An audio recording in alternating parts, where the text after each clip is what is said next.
1873, Massachusetts, the Cartwright twins. The case science refuses to study.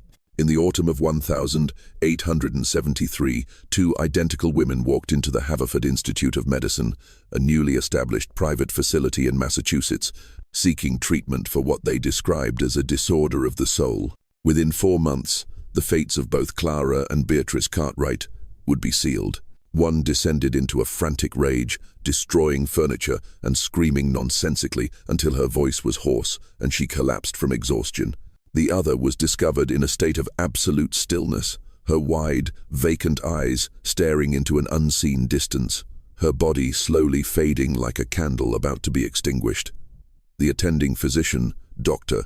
Edwin Marrow, claimed their tragedy was due to the onset of a hereditary nervous prostration. But when a dedicated nurse and a curious journalist tried to uncover the truth, they discovered something that chilled them to the bone.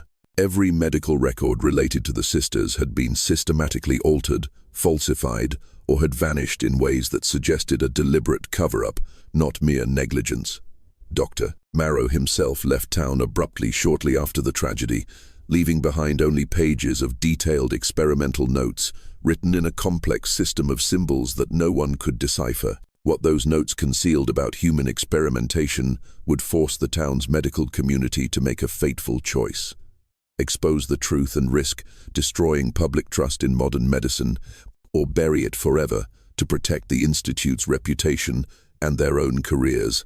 They chose silence. But silence has a way of rotting from within, and the truth about what happened to the Cartwright sisters has been festering in the shadows of New England medical history for nearly 150 years, waiting for someone brave enough to turn over the pages that were destined to be forgotten. To understand what drove two young, intelligent women to seek medical help that would ultimately lead them down a path of destruction in the most horrific ways, we need to go back to where it all began, a prosperous textile town on the banks of the Connecticut River, where the Cartwright family had built their empire on the whirring of machinery and the sweat of laborers, and where the dark secrets of the elite were carefully hidden behind the red brick walls of the factories. The Haverford Institute of Medicine was situated on a hill overlooking the town, its Gothic architecture both imposing and intimidating. It was promoted as the most advanced medical facility in the region, a symbol of the town's prosperity. But Nathaniel Cartwright, the sisters' father, sought out the institute for more than just its reputation. He had heard of Dr. Marrow's breakthrough methods, and he believed his wealth could buy peace for his suffering daughters, never knowing he was paying for something far more dangerous than the illness they carried. Healthy bodies for drug trials, brains for study, and sometimes, when the contribution was generous enough, living patients for what Dr. Marrow called advanced behavioral therapy. It all began quite reasonably. When poor, unclaimed patients died at the institute, their bodies were often used for anatomy classes. Dr. Edwin Marrow paid a handsome sum to the institute for each specimen preserved in good condition, a significant income that helped cover the institute's costs. But $20 per body became $50 when Marrow began requesting special cases, those with rare neurological disorders. He had perfected techniques for preserving brain tissue that he had learned from a controversial German scientist who had been expelled from Berlin for unethical experiments. Soon, Marrow was no longer just waiting for unfortunate patients to pass away. Those admitted with complex psychological symptoms, those without powerful families to ask questions, or those who were simply too frail to resist experimental treatment protocols, often never left Haverford. Their deaths were explained away as unforeseen complications, and medical records were skillfully adjusted to fit the narrative. In reality, their minds and bodies were serving Marrow's ambition, providing him with invaluable data that no laboratory could offer. Clara and Beatrice Cartwright, born on a clear June afternoon in 1845, amidst the rhythmic clatter of their family's looms, were identical twins who grew up in a world of wealth and heavy expectations. By 1873, both were 28 years old, possessing the slender build of upper-class women accustomed to a life of ease. They shared the same lustrous blonde hair and deep green eyes, but those eyes reflected two entirely different worlds. Clara's eyes were sharp and analytical, while Beatrice's were dreamy, as if gazing into some invisible realm. Clara, the elder sister by 12 minutes, had always been the more forceful and decisive. As a child, she was fascinated by her father's chemistry lab, tinkering with compounds with scientific precision. She had a sharp intellect and an iron will, never hesitating to confront anyone who stood in her way. Her anger, when it flared, was like an explosive chemical reaction. Intense, hot, but always with a cold logic behind it. She approached problems the way her father approached business.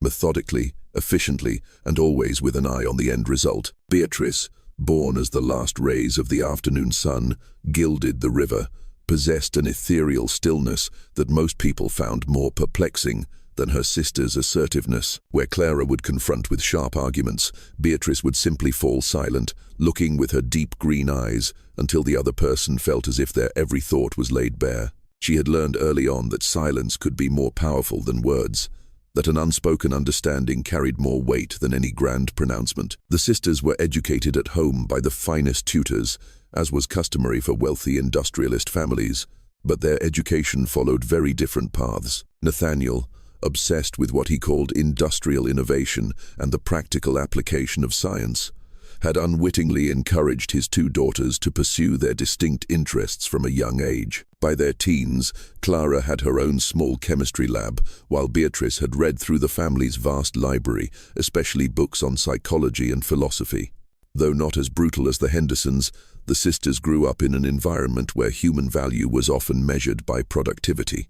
They had watched their father dismiss workers injured in the factory without a second thought, replacing them like broken parts in a giant machine. They had seen his indifference to poor working conditions as long as the production lines kept running. From childhood, Clara and Beatrice had learned to see the world through two different lenses, one of efficiency and logic, the other of empathy and emotion, two sides of the same coin forged in the industrial fire. Haverford in 1873 was a town torn between the traditional Protestant ethics of New England and the bold scientific ambitions of the industrial age. The Haverford Institute of Medicine, established just a few years earlier, was quickly gaining a reputation as one of the most progressive facilities in the region. Progressive in the sense that it was willing to experiment with therapies that conservative hospitals in Boston deemed too radical or unproven. The institute occupied a majestic Gothic building on Prospect Hill. Its pointed spires and arched windows made it look more like a cathedral than a hospital. The building's design, with its long corridors and high ceilings, was meant to evoke a sense of the profundity and authority of medicine, a place where the mysteries of the human body and mind could be deciphered. The marble-floored corridors and spacious patient rooms suggested that a serious, noble work of healing was underway, a work that sometimes required absolute privacy and discretion. Dr.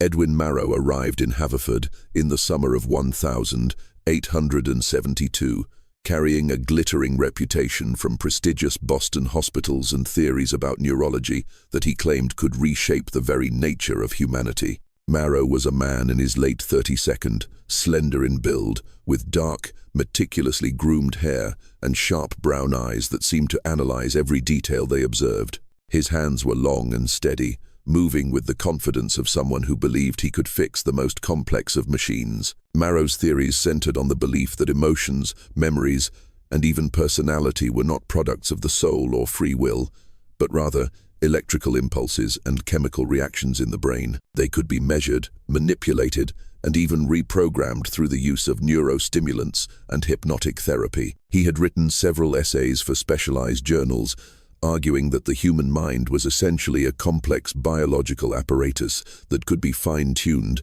like a Swiss watch. Most controversially, Marrow believed that identical twins offered a golden opportunity to test his theories under perfect conditions. Since they shared the same biological structure, any differences in their responses to therapies could be attributed directly to his interventions, not to genetic variables. One could serve as the baseline, while the other received the enhanced therapy, providing irrefutable proof of the power of his methods. These theories had made Marrow a divisive figure in Boston's medical circles. Older colleagues viewed his ideas as dangerous, arrogant, and potentially unethical. But in Haverford, where the board of directors, composed of industrialists hungry for innovation, Marrow found an ideal environment. The Haverford Institute of Medicine offered him the position of head of neurology, along with a state-of-the-art laboratory and a generous budget for clinical research.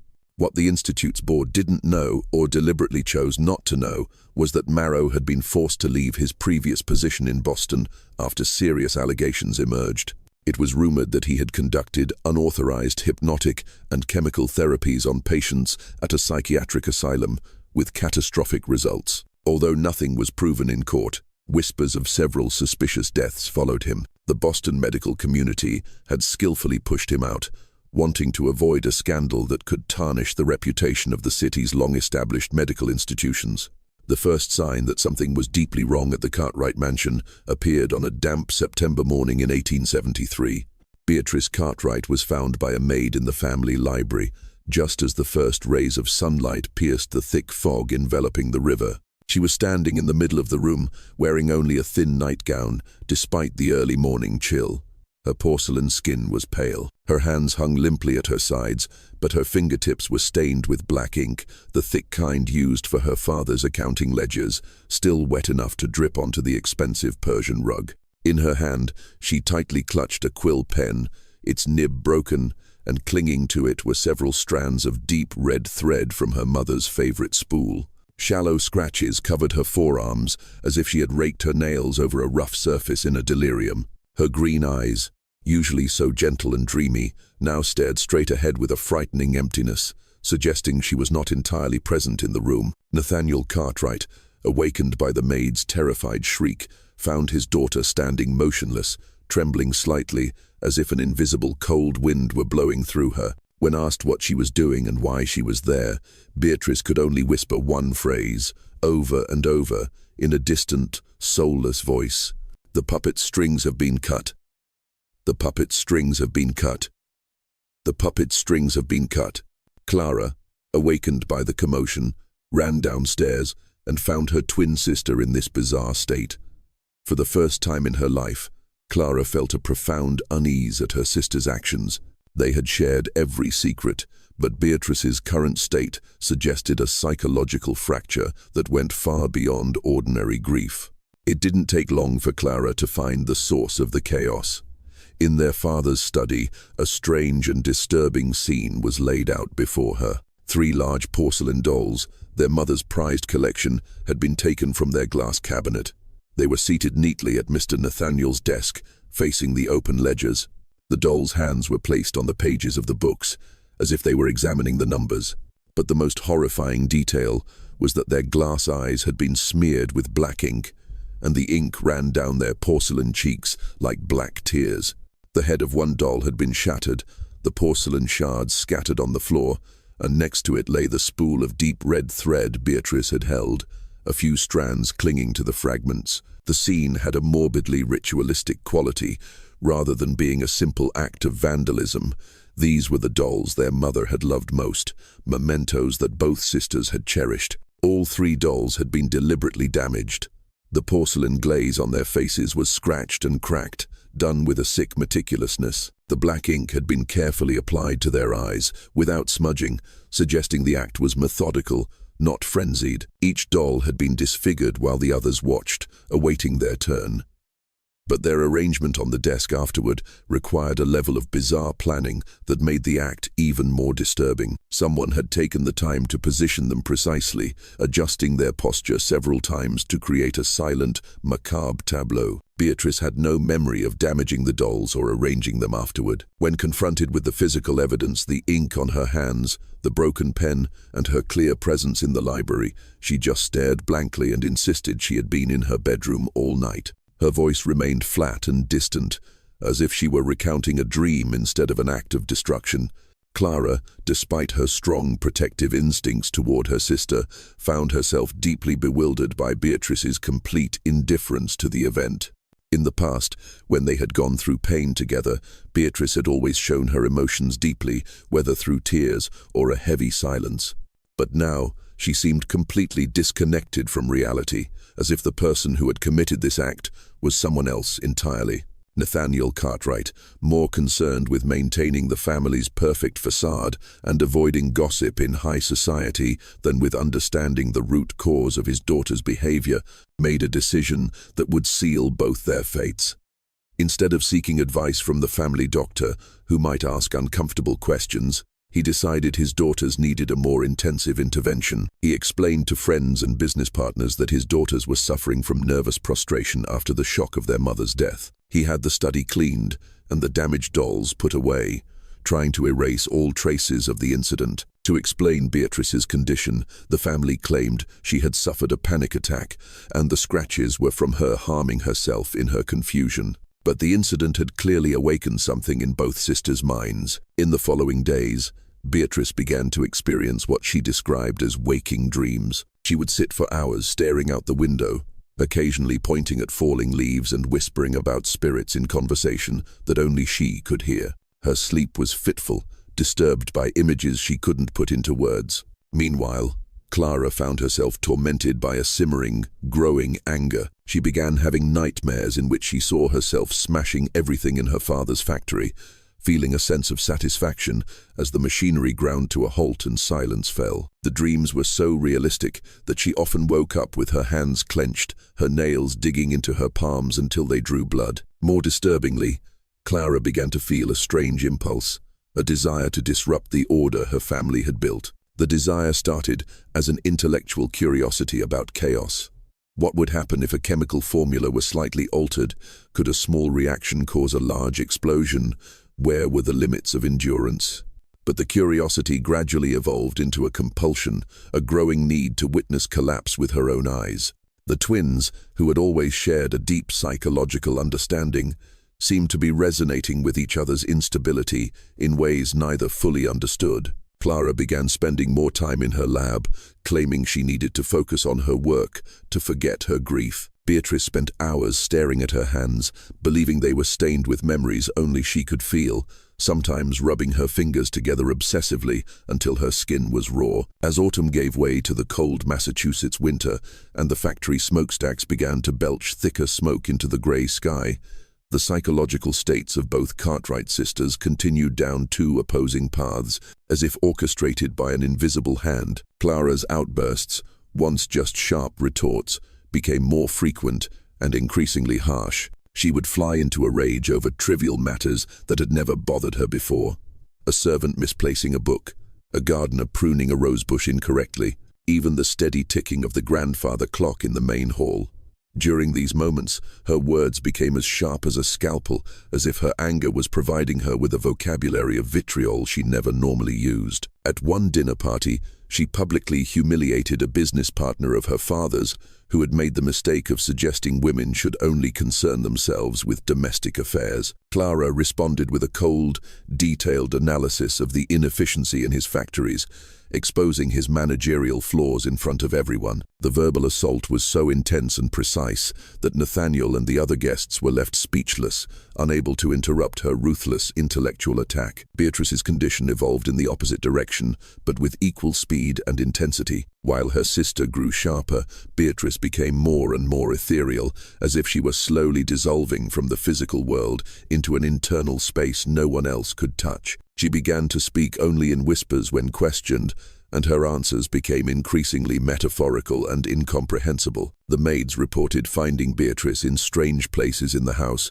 always sitting or standing completely still, as if she had been placed there like a statue and forgotten. They would discover her at dawn in the winter garden, staring at the withered roses with unblinking eyes. Sometimes she would be found sitting in her late mother's room, in the exact chair she had favored, a book open in her lap as if she were reading, but her gaze looking straight through the pages. Most disturbingly, she was repeatedly found in her father's study, standing in the exact spot where the dolls had been vandalized, reaching out to touch invisible spaces and whispering conversations with people who weren't there. When asked about these nocturnal wanderings, Beatrice would claim to have no memory of leaving her room. She insisted she went to bed in her own bed each night and woke up there each morning with no awareness of the hours that had passed in her fugue state. The servants, already nervous about the strange behavior of both sisters since their mistress's death, began to whisper among themselves about supernatural explanations for Beatrice's condition, that she was being haunted by grief.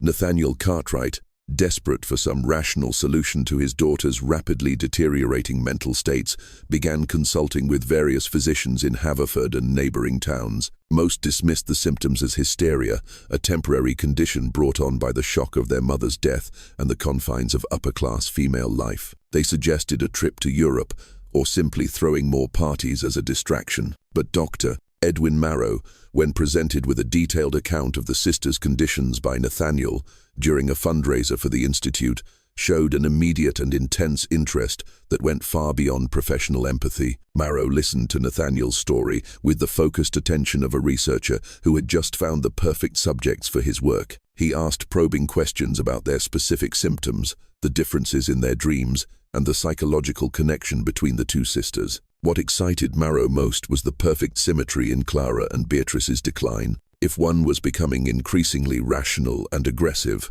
while the other was sinking deeper into an internal world of emotion, they represented a natural experiment on the two extremes of the human mind. This could provide invaluable data on the biological basis of personality. The fact that they were identical twins made them priceless from a research perspective. Any differences in their responses to his therapy could be attributed directly to psychological factors and his interventions, not to physical variations. They were the fertile ground where he could plant and prove his most audacious theories. Marrow arranged a visit to the Cartwright mansion on a chilly October afternoon, ostensibly to examine the sisters and offer medical advice that might help them recover from their emotional trauma. The carriage ride from the Institute took less than an hour, passing along the cobblestone roads leading to the town's wealthiest district. The mansion itself, when Marrow first saw it through the carriage window, looked like a fortress of wealth. The large brick building was surrounded by perfectly manicured lawns, its order and beauty a testament to the Cartwright family's power. What Marrow found when he actually examined the sisters exceeded even his most ambitious expectations.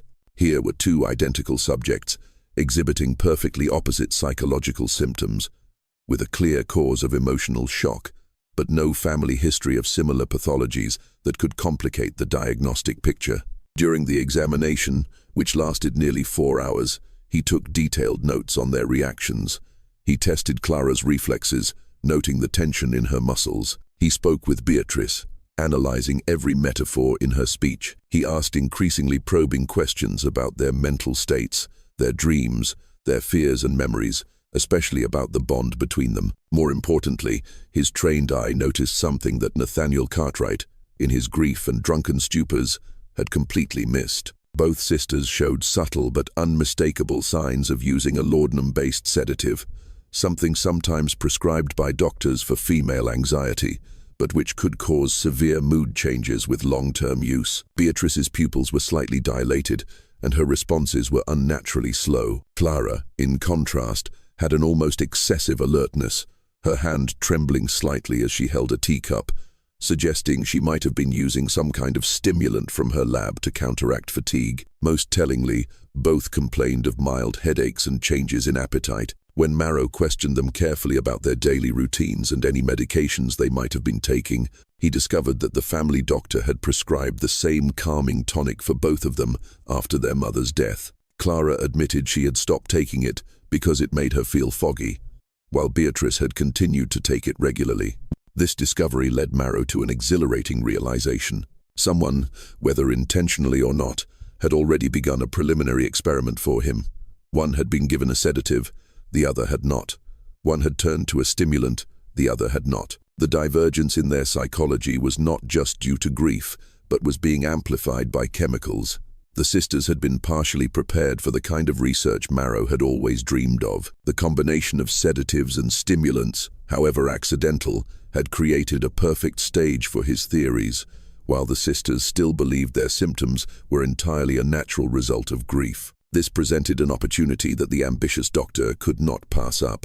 The sisters were partially prepared for the kind of behavioral research Marrow had always dreamed of conducting. Their minds had become more malleable due to chemical influence. Their personalities were beginning to diverge along predictable lines, and their father was desperate enough to try any therapy that might bring peace to his family.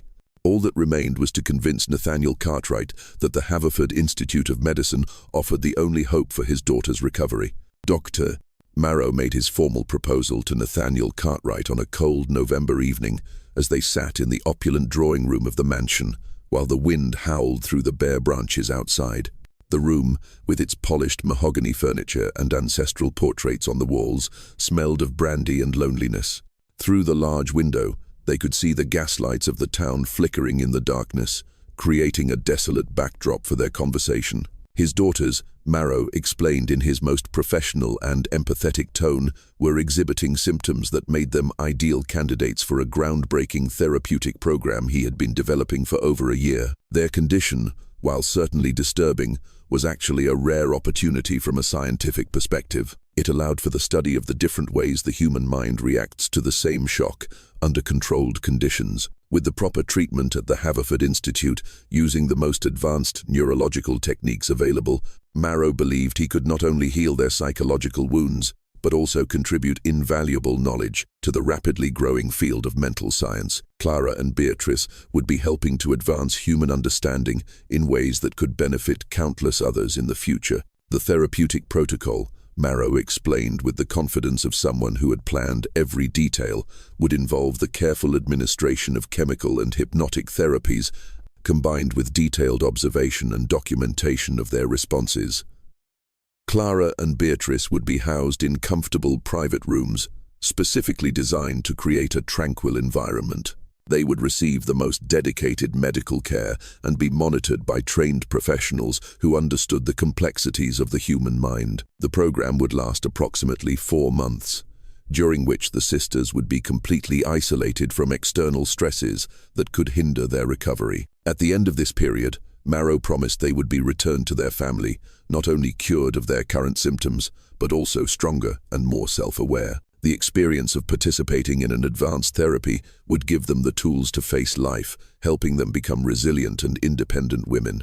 Nathaniel, desperate to have his daughters back to their former selves, and intrigued by the idea that his family's tragedy could contribute to scientific progress, was completely convinced by Marrow's proposal. The doctor's reputation was impressive. His explanations sounded scientific and rational, and the Haverford Institute was known for being at the forefront of new treatments. Moreover, Marrow's explanation that the sisters' identical nature made them invaluable for research appealed to Nathaniel's pride in the Cartwright lineage. Any differences in their responses could be attributed to the therapy itself.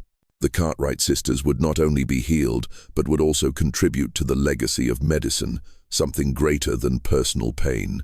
What Nathaniel didn't know, and what Marrow had no intention of revealing, was that the doctor had seen through to the nature of the sisters' condition and had no interest in healing them. His real goal was to discover how far he could shape the human mind in 2 opposite directions, using systematic chemical and psychological manipulation. Clara and Beatrice represented the perfect test subjects for the most ambitious experiment of his career. Marrow had spent months developing a research protocol that would transform the 2 sisters into living examples of the extremes of the human mind. Clara, with her natural sharp intellect and strong will, would receive carefully calibrated therapies designed to eliminate empathy and moral barriers, while amplifying her assertiveness and cold logic. Beatrice, with her increasing sensitivity and introspection, would be given therapies intended to create complete psychological passivity, suggestibility, and dependence on external guidance.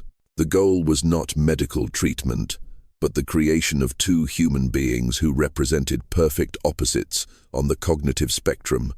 One, the embodiment of pure reason, capable of making decisions without the interference of emotion. The other, the embodiment of pure emotion, incapable of self-protection or independent thought. If successful, the experiment would prove Marrow's theories on the biological basis of personality and provide him with research data that would establish his reputation as the foremost expert in mental science. The 2 sisters arrived at the Haverford Institute of Medicine on a bleak December morning, accompanied by their father and a maid.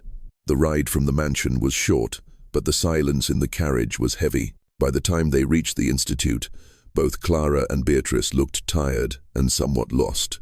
The Gothic building of the Haverford Institute was designed to impress with its solemnity and reliability. Its stained glass windows and high-ceilinged corridors evoked a sense of a sanctuary where science and healing merged. The Institute's reputation for pioneering neurological treatments, promised that patients would receive the best care, second to none. Private rooms on the second floor of the West Wing had been specially designed for long-term patient observation, with features that allowed medical staff to monitor them without disturbing their privacy. Clara was assigned to room 212, a bright room overlooking the Institute's garden. Beatrice received room 214, identical in layout, but with a window facing the dense forest behind. Dr. Marrow's office occupied room 213, conveniently located between his two research subjects, where he could supervise both of them at all times.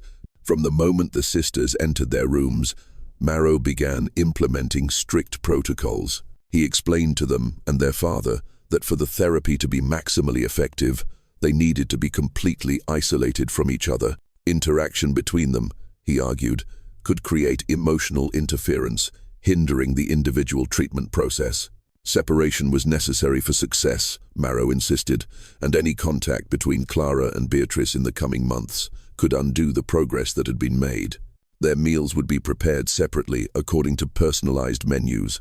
Their daily schedules would be carefully structured to meet their specific therapeutic needs, and their access to visitors, reading materials, and even information about each other would be tightly controlled to prevent negative influences from complicating their recovery. Nathaniel Cartwright, reassured by Marrow's professional demeanor and detailed explanations, agreed to all restrictions without question. He left his two daughters in what he believed were the best hands, promising to return in 4 months to take them home, fully recovered. As his carriage rolled away from the Institute's grounds, Clara and Beatrice Cartwright began their final journey into a hell disguised as medical therapy. Within the first few weeks of treatment at the Haverford Institute, the divergence between Clara and Beatrice became so pronounced that even the most inexperienced nurses could see something unusual was happening in rooms 212 and 214. The transformation was too rapid and too extreme to be explained by any conventional therapy. Yet, Dr. Marrow's daily reports to the board of directors described only steady progress towards psychological balance for both patients. Clara's angry outbursts, which had been merely sharp words at home, escalated into destructive behavior. During therapy sessions, she would argue with doctors with such cold, harsh logic that they were left flustered. She tore apart books she deemed tedious and once smashed a tea set because it interrupted her train of thought. Her already formidable willpower seemed to be amplified, as if the therapies were sharpening her intellect along with her impatience. Her speech became concise, precise, and often brutally analytical. She would describe complex plans to reorganize the entire Institute's operations, pointing out weaknesses in management and personnel with the cool interest of a strategist studying a map. Most disturbingly, Clara began to claim she could see the logic behind others' emotions. She would stare at nurses and staff, then point out their exact fears or hidden motives as if she were reading an analytical report on them. These observations were often frighteningly accurate. She correctly identified a nurse's financial worries, a young doctor's ambition for promotion, and the hidden grief of an old gatekeeper. Despite having no way of knowing this information, she analyzed it coolly. Beatrice's transformation moved in the opposite direction, with equal speed and intensity. Within days of starting treatment, she became completely compliant with any instruction, no matter how absurd. When doctors asked her to sit motionless for hours for observation or to copy nonsensical passages, she would comply immediately and without any emotional reaction. Her speech slowed to a barely audible whisper, and the content of her conversations became increasingly vague, filled with poetic but meaningless imagery. She would answer questions about her condition by describing the color of an emotion or the sound of a memory, all delivered in a flat, ethereal tone. Most unsettling to the nurses was Beatrice's habit of looking directly into people's eyes with an unblinking gaze that seemed to look through them rather than at them. Unlike her sister's analytical stare, Beatrice's expression was completely vacant, as if the person behind her eyes had dissolved, leaving only a beautiful body that could respond to external stimuli but could not generate independent thought or emotion. Dr. Marrow documented every detail of their deterioration with the precision of a scientist. His daily notes, written in a system of symbols he had developed himself, recorded their reactions to various therapies, chemical, hypnotic, along with changes in behavior, sleep patterns, and his own theories about the ongoing neurological mechanisms. The substances Marrow was using went far beyond anything considered legitimate therapy. Clara received carefully calculated doses of strychnine, combined with experimental stimulants that Marrow had obtained through correspondence with chemists in Europe. The goal was to suppress the brain's emotional centers while enhancing the areas responsible for logic and analysis. Beatrice's therapy involved different but equally dangerous substances. Her hypnosis sessions were combined with the use of ether to induce a dreamlike state, along with experimental sedatives designed to weaken the ability to form independent will. Marrow believed this would make her completely dependent on external guidance for even the most basic decisions. The objective was to reduce Beatrice to a state of complete emotional dependency, where she would be incapable of logical thought or resistance to any psychological influence. Other medical staff at the institute began to express serious concerns about Marrow's methods as the sisters' conditions became impossible to hide. Dr. Alistair Finch, an older physician and a friend of the Cartwright family, noticed that Marrow was using therapies not recognized in any mainstream medical protocol. When Dr. Finch tried to review Marrow's treatment records and notes, he was told the information was highly confidential and that outside interference could disrupt the fragile balance of the sisters' recovery. Nurse Margaret Maggie Poole, a young, dedicated, and perceptive woman, had been assigned to the daily care of both patients. What she witnessed during her shifts left her haunted and convinced that something terrible was being disguised as medical progress. She began keeping a private journal about the sisters' conditions, documenting changes she believed no legitimate therapy could produce. According to her notes, Clara had begun to map out detailed plans to optimize the institute's operations, describing methods of staff control and discipline with a cold logic and technical precision that showed a deep understanding of human psychology. She would explain exactly how to exploit a person's weakness to force compliance, how to create competition to increase productivity, and how to maintain absolute power through information. These discussions were presented in a calm, objective tone that made them infinitely more frightening than her previous rages. Meanwhile, Beatrice had become so passive that she would not eat, drink, or even change her sitting position unless specifically instructed. Nurse Maggie discovered she could arrange Beatrice's limbs in any position, and she would remain that way for hours, like a living doll placed by an artist. Her responses to questions became increasingly delayed, as if the words had to travel through a vast ocean of emotion in her mind before they could form an answer. The most disturbing aspect of Beatrice's condition was the complete loss of her sense of self-preservation. When she accidentally spilled hot tea on her hand during one of Maggie's visits, she showed no reaction to the pain and made no attempt to pull her hand away. When her blood was drawn for testing, she would watch the blood flow from the needle prick with a distant curiosity, but with no awareness that the body being injured was her own. Nurse Maggie's concerns about Marrow's methods reached a crisis point one evening in late November when she chanced upon Dr. Marrow preparing a therapy for the sisters that was clearly not ordinary medicine. Through a cracked open door, Maggie saw Marrow mixing two different solutions. One was a pale amber color, likely a strong plant extract. The other was clear, but when Marrow added a drop of another liquid, it fizzed slightly. When Maggie confronted Marrow directly about these observations the next day, asking about the nature of the new tonics, Marrow simply smiled and claimed his methods were based on advanced neurological research from France and Germany, things American medicine was too conservative to accept. The therapies might seem unorthodox, he explained, but they were producing breakthrough results that would completely change how we understand the human mind. Maggie's suspicions deepened when she was cleaning Marrow's office and found scraps of correspondence with doctors in Europe who were notorious for research that violated basic medical ethics. The letters, written in French and German, seemed to describe in detail the progress of the CB subjects and mentioned publishing a paper on what they euphemistically called deliberate psychological disassociation. Just as Maggie was gathering the courage to share her concerns with Dr. Finch and possibly the journalist Samuel Reed, tragedy struck. Beatrice Cartwright disappeared from her room on the night of the 28th of November, 1873. The circumstances of her disappearance were immediately suspicious to anyone who understood Beatrice's true mental state. Her door was found unlocked the next morning, despite strict rules that rooms in this section be locked at night. Her bed was neat, as if it had never been slept in, but her personal belongings were untouched. There were no signs of a struggle or forced entry. Most puzzling of all, Beatrice had left the institute when she had been completely incapable of walking or acting independently for weeks. Dr. Marrow's explanation for the disappearance raised more questions than it answered.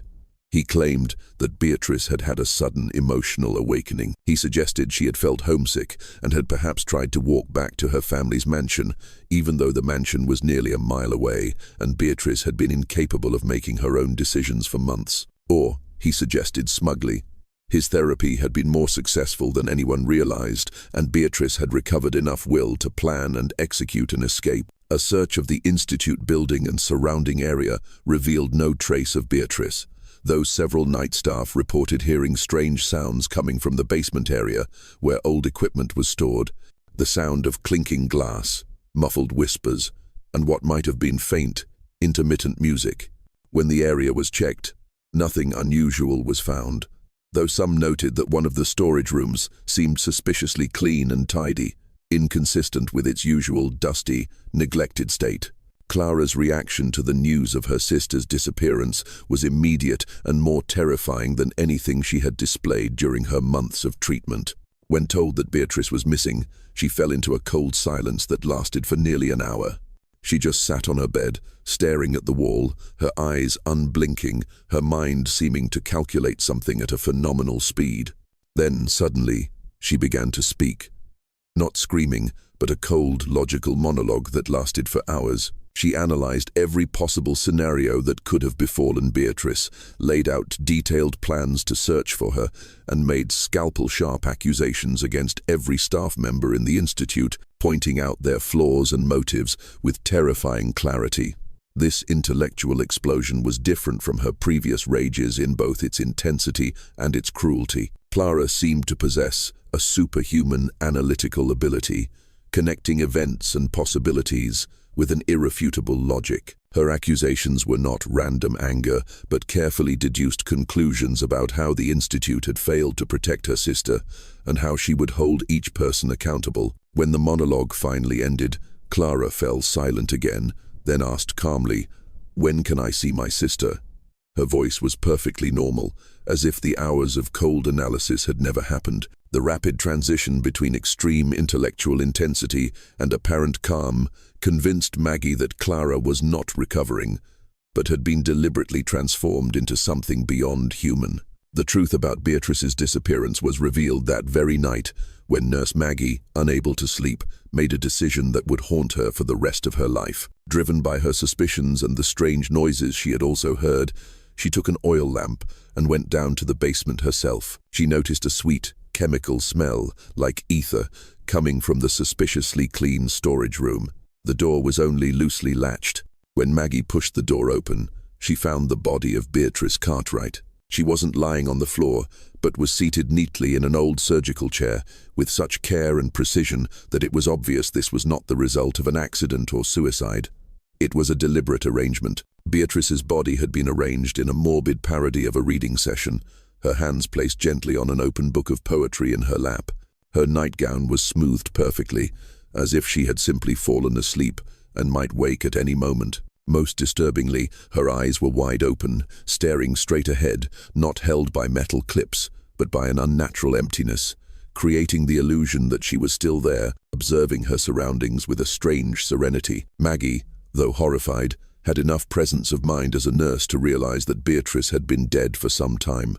This meant she had been killed on the very night she was said to have disappeared. The cause of death was not immediately obvious, with no signs of trauma.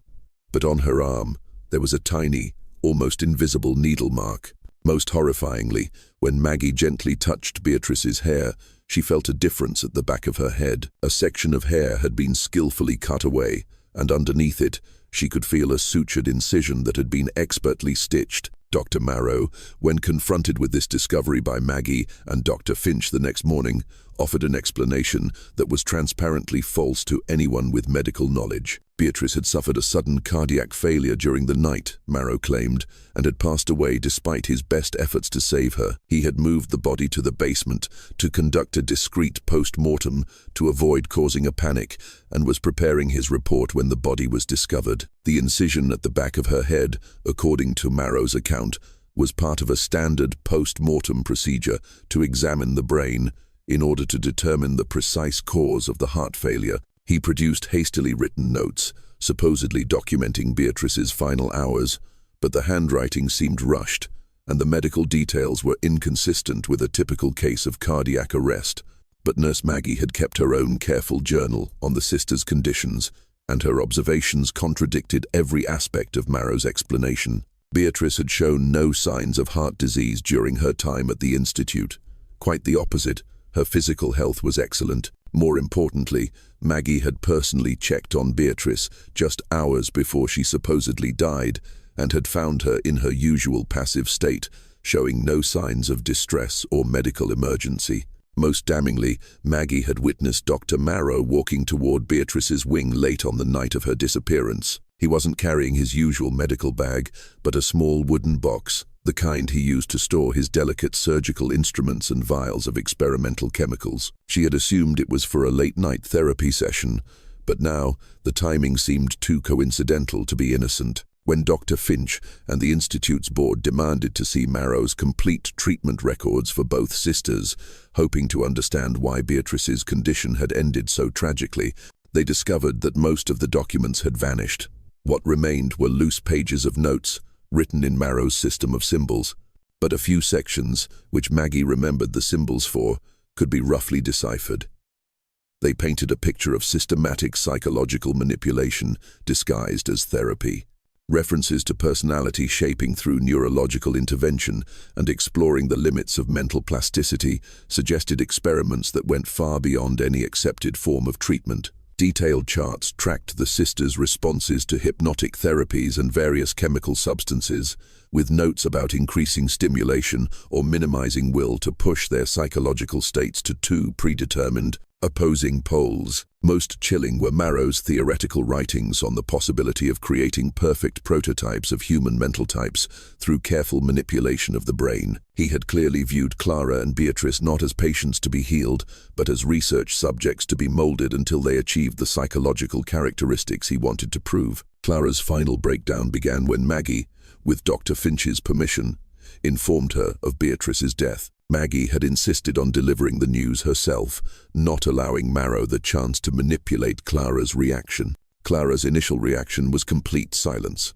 She stared at her own hands for nearly an hour, without speaking or moving, as if her mind were trying to process an impossible equation. Then, suddenly and without warning, she began to laugh. A cold, emotionless laugh that quickly became more frightening than any of her previous rages. The laughter continued, interrupted only by moments when she would murmur complex chemical formulas and nonsensical phrases about the puppet strings being cut and the doctor's perfect experiment. The nurses could hear her voice echoing down the hall, and a sense of dread spread through the wing. In her few brief moments of lucidity, Clara told Maggie things that would haunt her forever. She claimed Dr. Marrow had been giving them tonics that change your thoughts from the inside, and that the therapies had been specifically designed to turn one of us into pure reason and the other into pure emotion. She described feeling her own empathy gradually disappear as the therapies took effect, feeling herself becoming a cold, logical machine that she couldn't control or understand. Most disturbingly, Clara revealed details about Marrow's methods that had never been officially documented. She described how, under hypnosis, Marrow had shown her images of Beatrice becoming increasingly passive and vague. She claimed that Marrow had been documenting their reactions to perceiving each other's changes as part of his research into the psychological bond between twins. According to Clara, the experiments had been designed not just to modify individual behavior, but to study how the degradation of one would affect the mental state of the other. Marrow had deliberately pushed Beatrice into a state of passivity while observing how Clara's awareness of her sister's dissolution would affect the development of her own cold logic. This revelation suggested that both sisters had been conscious victims of the therapy, not passive subjects, and that their final psychological states were the intended results of months of systematic manipulation rather than unexpected side effects. After this horrifying revelation, Clara fell into a state of complete silence. She would not eat, drink, and refused all care. She just sat on her bed, looking out the window, as if waiting for something. Maggie, with the help of the journalist Samuel Reed, whom she had contacted, arranged to get Clara out of the institute secretly that night. They feared Marrow would harm her to silence her, but it was too late. When they entered her room, they found Clara dead. She was sitting calmly in her chair, holding a small, empty vial of a chemical from the lab that she had managed to hide. The official cause of death was listed by the institute as suicide due to nervous prostration. But Maggie knew the truth. It was a final act of will, a logical choice to escape an experiment she could no longer control. Her last words, scrawled on a piece of paper left for Maggie, were, "Tell them what he tried to create. Tell them we were people, not machines. Tell them the puppet strings were cut because the master cut them." Dr. Edwin Marrow vanished from Haverford exactly 24 hours after Clara's death, leaving only a brief letter of resignation, claiming he had received a sudden research offer in Europe that required his immediate attention. When the Institute's board, under pressure from Nathaniel Cartwright and Samuel Reed's impending article, tried to investigate him, they discovered that no record of his prestigious credentials in Boston could be independently verified. The hospital where he claimed to have previously worked only confirmed a brief period of employment, and the research offer in Europe turned out to be entirely fictitious. Marrow had vanished into thin air, like a ghost. More disturbingly, articles Samuel Reed found in old archives revealed that several asylums in New England had reported unexplainable cases of miraculous recoveries or sudden breakdowns in patients during periods when a young doctor matching Marrow's description had been on staff. A thorough search of Marrow's office and lab, conducted before a mysterious fire broke out, revealed the true scope of his activities. Samuel Reed managed to grab a notebook just before everything was consumed by the flames. Hidden in a secret compartment of the desk, it contained detailed notes describing months of psychological and chemical manipulation designed to transform the Cartwright sisters into what he called perfect prototypes of cognitive types. The notebook, written in a complex system of symbols, was partially deciphered with Maggie's help. It revealed that Clara had been given carefully calculated combinations of strychnine and other experimental stimulants designed to suppress the emotional centers and enhance logical capacity to an extreme degree. The goal was to create a human being capable of unlimited reasoning without being bound by morality or affection. Beatrice's therapy had involved the use of ether and deep hypnosis, combined with sedative compounds intended to destroy independent thought and create complete dependence on external emotional stimuli. The goal was to bring her to a state where she could not function without constant guidance. Most chillingly, the notebook revealed that the Cartwright sisters were not Marrow's first subjects. References to Case A and Case B suggested he had been conducting similar experiments for years, using vulnerable patients from various institutions. The two sisters were just his most ambitious attempt to prove that human personality could be completely restructured, but they were part of a pattern of systematic abuse that had been disguised as legitimate medical research. The notebook also contained detailed observations on the psychological effects of letting one twin perceive the changes in the other, suggesting that Marrow was studying not just individual responses, but also the deep psychological bond between them. He had deliberately let Clara know about Beatrice's deteriorating condition, using her concern as a tool to enhance her focus on logic and eliminate her own emotions. The Institute's board, faced with the undeniable evidence from the notebook and pressure from Samuel's article, confronted an impossible choice that would determine the future of the Haverford Institute and the reputations of the town's most powerful families. They could expose Marrow's crimes and publish the notebook, which would bring belated justice to the Cartwright sisters, but could also completely destroy the reputation of the Haverford Institute and tarnish the names of its founding families. Or they could bury the evidence, blame a single rogue doctor, and hope that such horrors would never be repeated, protecting their legacy and ensuring the full truth would never be known. After several closed-door meetings with Nathaniel Cartwright and other influential town leaders, they chose a compromise, a controlled silence. Samuel Reed's article was allowed to be published, but it was heavily edited, focusing only on the abuse of authority by a single doctor and avoiding any mention of the Institute's complicity. Marrow's notebook was declared to have been completely destroyed in the fire. The basement room where Beatrice's body was discovered was permanently sealed, with official records stating that structural damage made it unsafe. Staff members who had witnessed aspects of the experiment were required to sign non-disclosure agreements, promising never to discuss what they had observed, with violations punishable by termination and lawsuits from the powerful Cartwright family. Nurse Maggie Poole refused to sign and left Haverford immediately, taking her painful memories and her own copy of her notes with her. She moved out west, hoping to leave the past behind. Nathaniel Cartwright, tormented by guilt, withdrew from society, living out the rest of his life in solitude and regret. He never spoke of the true circumstances of his daughter's deaths. To the public, the story was told that the two sisters, in their grief, had taken their own lives together. But the silence imposed by the Institute could not completely extinguish the horror of what had happened in rooms 212 and 214. Maggie, before she left, entrusted a copy of her journal to Samuel Reed, who kept it carefully. Dr. Finch, haunted by his failure to protect his friend's daughters, wrote coded notes about the case in his medical journals, which were discovered years after his death. And the whispers of the staff created a dark legend, a story told in the shadows about the twin sisters and the doctor who tried to play God. The workers who cleaned up after the fire whispered to each other about the strange instruments and acrid-smelling chemical vials they found in the ashes of the lab. The nurses who had cared for Clara and Beatrice told their families about the frightening transformation of the two sisters, one becoming as cold as a machine, the other dissolving like smoke. Over the years, these whispers would occasionally surface in the clubs of the New England elite, always quickly suppressed, but never entirely forgotten. The case of the Cartwright sisters became a cautionary tale, shared quietly among doctors concerned with the ethical boundaries of medicine, a reminder of what can happen when scientific ambition is not tempered by compassion.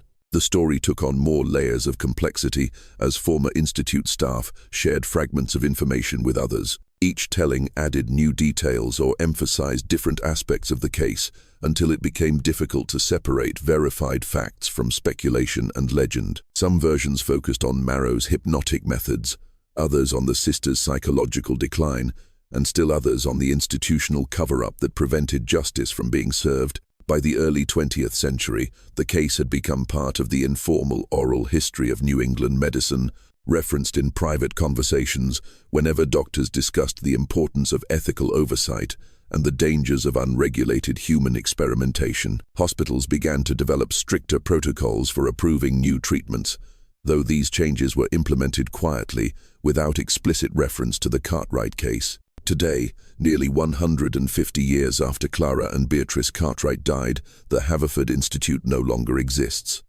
The old Gothic building has been converted into part of a private university.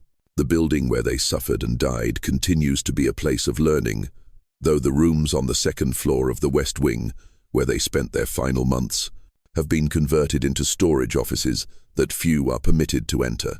Maggie Poole's journal and Samuel Reed's notes are believed to still exist, stored away somewhere, a collection of fragments of a terrible truth, waiting for a researcher brave enough to piece them together. The few historians who have tried to trace the case report that many crucial documents seem to have been burned in the fire or lost mysteriously, leaving only fragments that raise more questions than answers. The basement room where Beatrice's body was discovered has never been reopened. Despite numerous renovation projects that have updated other parts of the building, construction workers who have worked in adjacent areas report strange sounds coming from the sealed-off section, the sound of tinkling glass, muffled whispers that could be from old ventilation systems, and occasionally some have heard faint, sad music echoing through the walls.